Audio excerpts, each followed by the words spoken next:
விஜய் உஷாரா இருக்கும். உங்களுக்கு ஆலோசனை சொல்பவர்கள் நேர்மையானவர்களாக இல்லை. 5 நிபந்தனைகள் வெளியிட்டார்ல, அப்ப விஜய் திருந்தவே மாட்டாரான்னு தானே தோணுது. நிச்சயமா அந்த 5 நிபந்தனையில ஒரு வரியை கூட, ஒரு வார்த்தையை கூட விஜய் சொல்லியிருக்க மாட்டார். அப்போ உங்களுக்கு ஆலோசனை சொல்பவர்கள் நேர்மையானவர்களாக இல்லை, அல்லது உங்களை படுகொலியில் தள்பவர்களாக, உங்களை புத்தியற்றவராக, உங்களை கேலி பொருளாக மக்கள் மத்தியில் நிறுத்துவர்களாக இருக்கிறார்களோங்கிற சந்தேகம் பொதுவெளியில எழுந்திருக்கு. அது யாரா வேணாலும் இருக்கட்டும், விஜய் உஷாரா இருக்கணும். தமிழ்ல தானே இருக்கு, இங்கிலீஷ்ல இருக்கிறத படிக்கிற அளவுக்கு விஜய்க்கு இங்கிலீஷ் நாலேஜும் இருக்குல்ல. அப்ப என்ன இந்த நிபந்தனை என்னப்பா?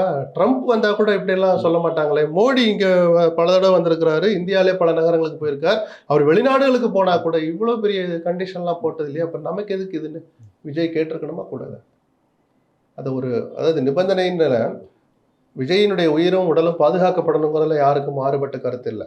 அதை ஒரு கேலிக்குரியதான் நகைச்சுவை ஆக்கிட்டார்ல. அப்போ விஜய் திருந்துற மைண்ட்லேயே இல்லையான்னு தானே சார் நம்ம ஒரு ஆதங்கமாக கேட்க தோணுது. இந்த சேட்டை நீங்கள் எவ்வளோ நாளைக்கு தொடர்ந்துட்டு இருப்பீங்க? தயவு செய்து நிறுத்திக்கோங்க. கொஞ்சம் காமாக 2 நாள் இருந்துட்டு கரூருக்கு 2 நாள் கழிச்சு கூட போங்க. அதான் லேட்டானது ஆகிப்போச்சு. முதல்ல நீங்கள் யார், நம்ம என்னன்னு முதல்ல சுய பரிசோதனை பண்ணிக்கிட்டு ஒரு அடியும் கவனமாக எடுத்து வைக்கணும் தான் நம்ம எதிர்பார்க்கிறோம் விஜய்.